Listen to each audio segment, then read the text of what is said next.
Hi, it's Tami Roberts, and welcome to the kickoff of the Spring Cleanse and Detox for 2022. I'm so excited that we're here.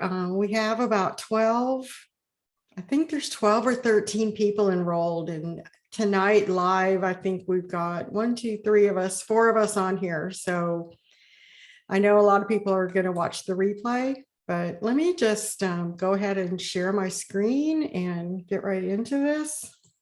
Hopefully this is going to work. When I tested it earlier, I was having some issues, but you guys have been here before. You know I usually have issues with this. So hopefully you can see that. But again, welcome to the Spring Detox. This is our kickoff meeting.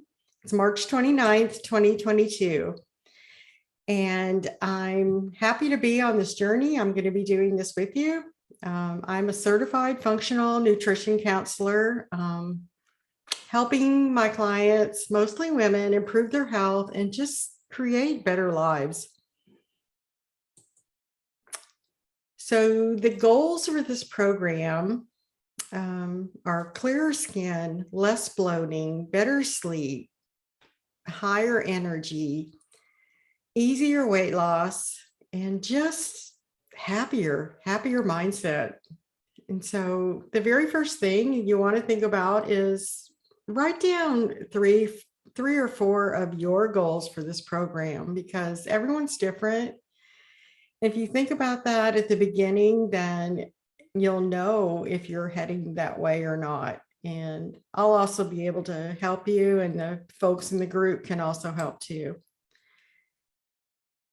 So detox, what is the truth about detox? It's just our body's natural way to cleanse. And our body does this naturally, and I'm going to be talking about that, but we're doing it using real food. Detoxing is not a diet, and it's not about starving or depriving yourself. Heard a lot of people think, oh my gosh, I'm going to be starving, but no one's going to be hungry. While wintertime is the time that we conserve energy and we turn inward, spring brings forth, the feeling of renewal, new life, expanded energy, bigger energy, new things coming in.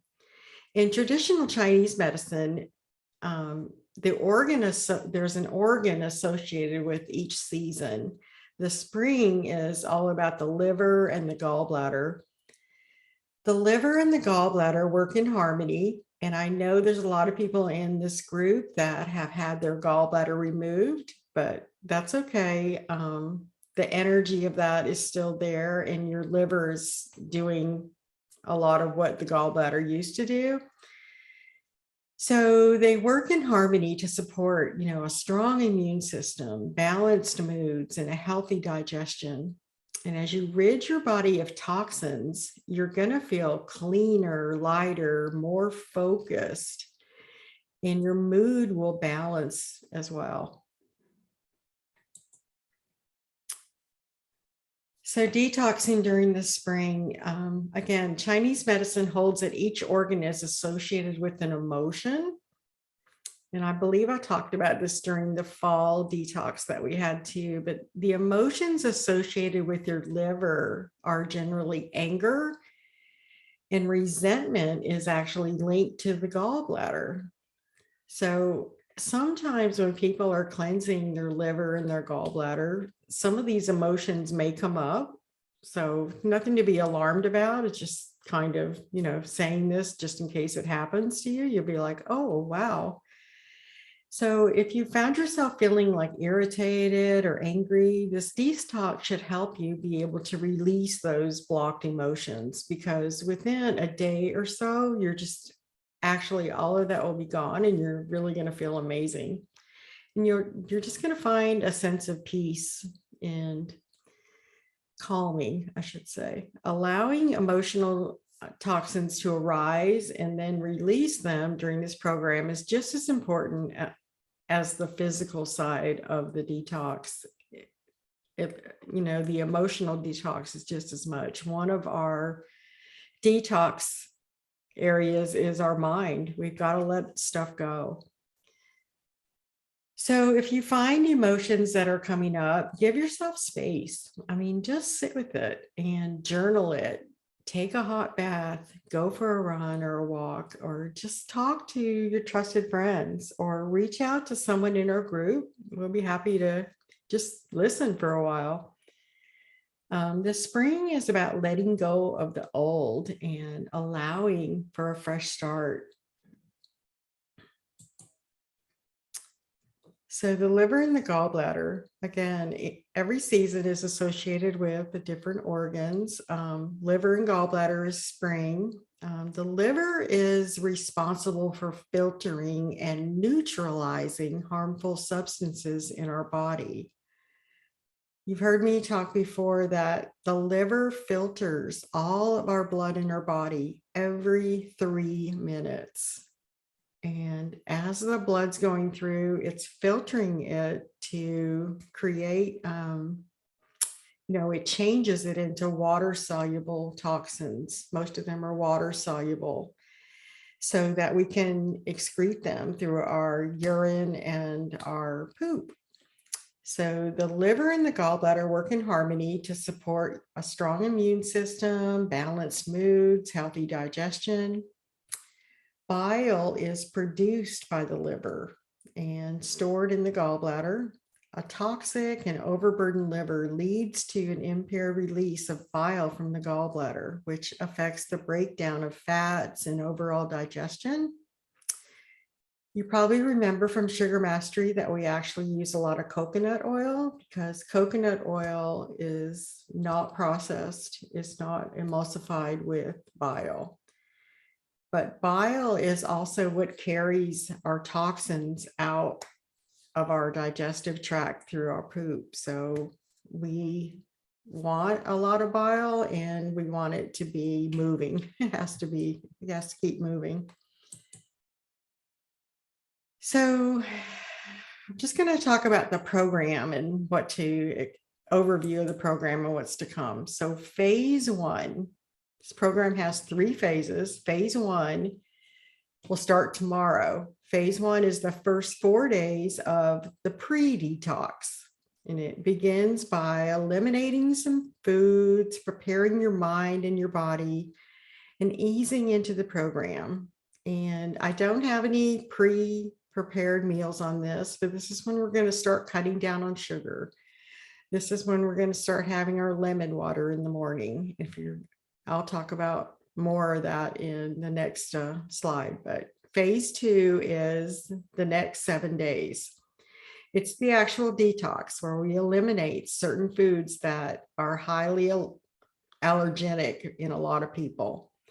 We're going to consume healthy whole foods and cleanse the body of toxins. So that's for 7 days. And then the last 7 days are the days of transition where we're going to start slowly reintroducing those allergenic foods back into our diet and watching for any symptoms of allergies that come up, or watching for symptoms of weight gain, if there's any mucus in the stool, if you get any headaches, sinus congestion, cough. There's any kind of symptom coming up when you start bringing those foods back in. And of course, everything is laid out. I don't know if you've had a chance to go in the portal, but if you go in the membership area and log in, you'll see what's called at a glance. This is the daily protocol for phases 2 and 3. It's got all the program, it's got all the recipes and everything in order of what we eat. And then the spring detox guide is in there. And this is your go-to detox guide that includes everything you need to know, including the detox support tools, tips, supplemental information, just a lot of stuff there. And there's a separate handout for shopping list for phases 2 and 3. The shopping list does not include extras that you might want. So if you want to add protein, like right now, everything is written to be vegetarian, and a lot of it is even vegan. But if you want to add chicken, salmon, chicken, fish, I'm going to say any kind of fish, then you want to buy that separately and add that in with your meals. I believe the plant-based proteins in that too, but anyway, you'll see that on the shopping list, I'm sure. And the recipes, those are for phases 2 and 3, and the handouts, toxin report, and a lot of things. And some of the detox support tools, like you may want to think about taking a contrast shower, which is a hot and cold shower. So you turn on the hot water, not scalding hot, but hot where your skin can feel it, for about maybe 15 seconds. And then you turn it on freezing cold for about 15 to 30 seconds. And you just go back and forth a few times. Personally, I can't stand to do this because I don't like the feeling of cold water on me, but it's really good to get your blood moving and everything. So they say. Because that's what we're trying to do, is get the toxins shaken up out of our fat cells so we can let them go. And another way that we let things go is through our breath. So you might notice during the detox that your tongue gets kind of like some funky stuff on it, like filmy, especially when you wake up in the morning. So what you want to do is get a tongue scraper. Of course, I use a tongue scraper all the time anyway, but if you're not used to one, so they're called tongue scrapers, and you just scrape off your tongue and keep your mouth really clean, because your lungs, you breathe out 2 to 3 pounds of toxins every single day. And so all that's passing over your tongue, and some of it, could stick there. So you want to make sure that you're scraping your tongue so that you're not reabsorbing those toxins that are trying to come out. Epsom salt baths. Do this with pretty warm water, about a cup of Epsom salt if you want to do some essential oils. And that helps your body absorb magnesium, but also to release toxins. And don't be surprised if it makes you go to the bathroom. Number 2, also. Skin brushing.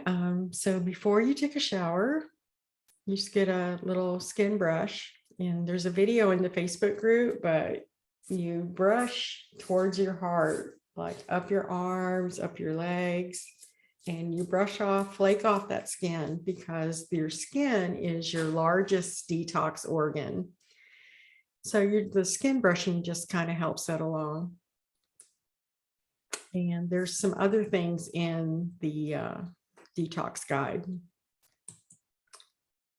So during the program, every single morning, you should receive an email from me that's got a lot of different tips. And I've only put 1 tip per day, just so you learn one thing at a time.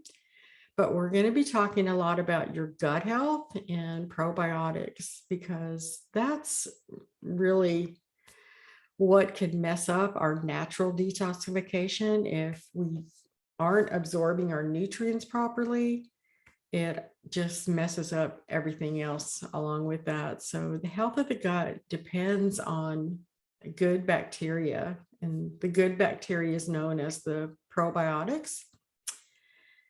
So probiotics are found naturally in your gut. However, the amount of good bacteria versus bad bacteria in your gut can often get out of balance. So you want to have more good than bad, but you still need some of the bad. So some of the good natural sources of probiotics are cultured vegetables. We talk a lot about sauerkraut, or I have a little webinar workshop you can watch on fermented vegetables. and how to make them.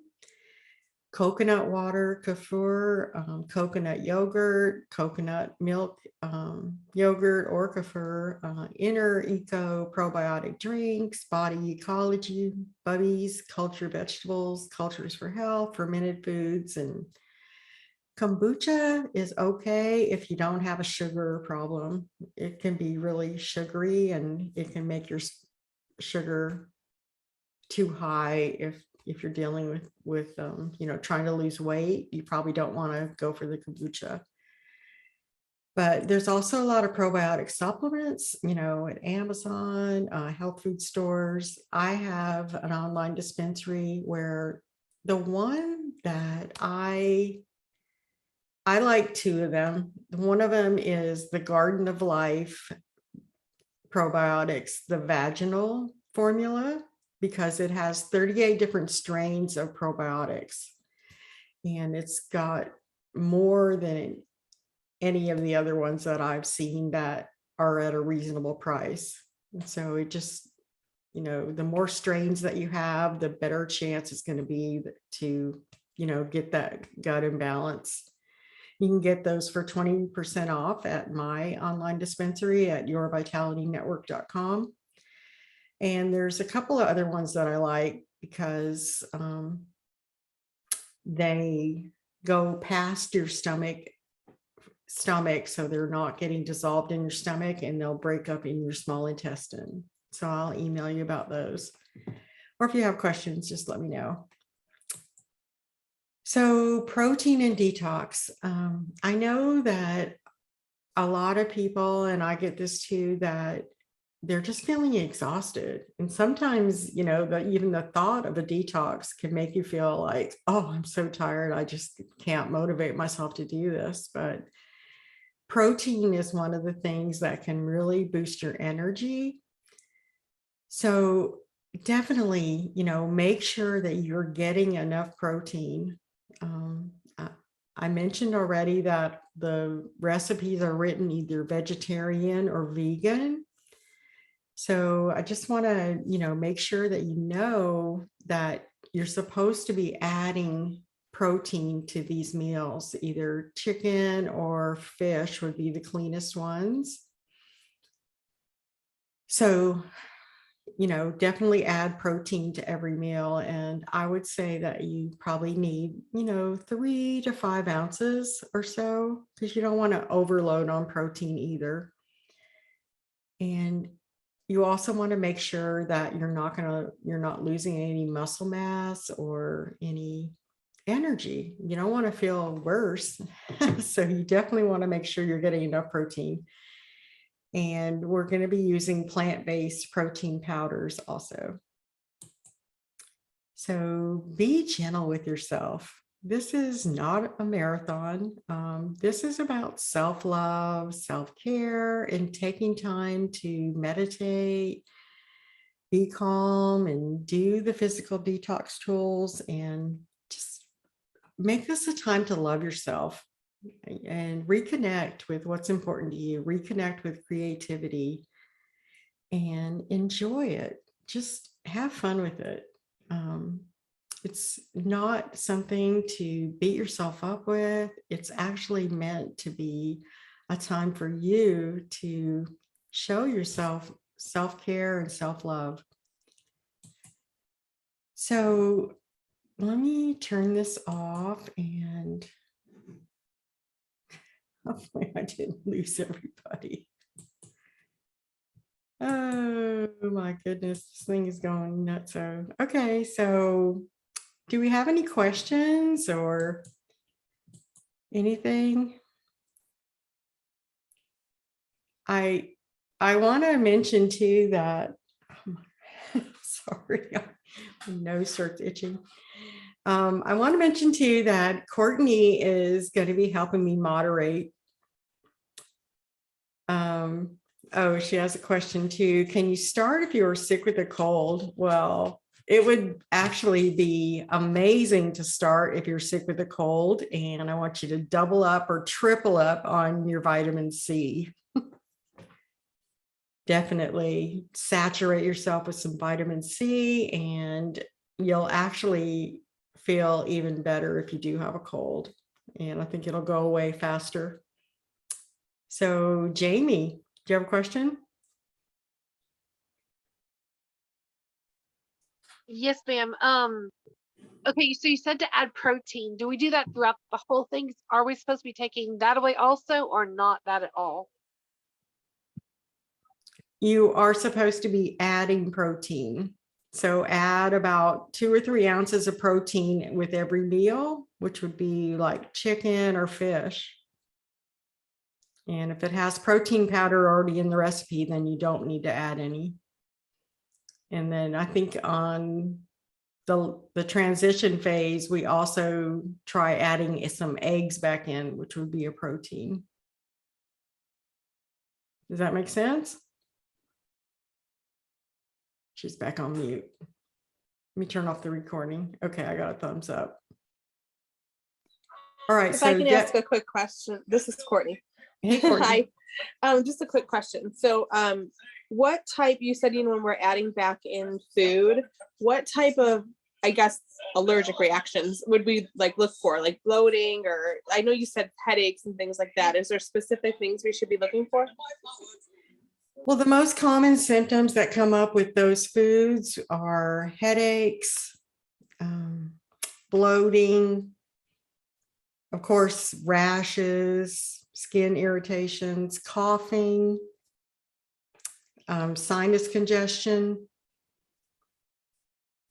sometimes itchy ears, eyes.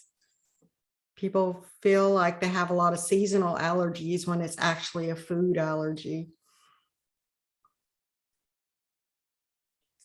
Okay, I'm going to shut off the recording. So if anyone watching the recording does have any questions, definitely just ask them in the Facebook group, because if you're thinking it, then other people probably have the same question.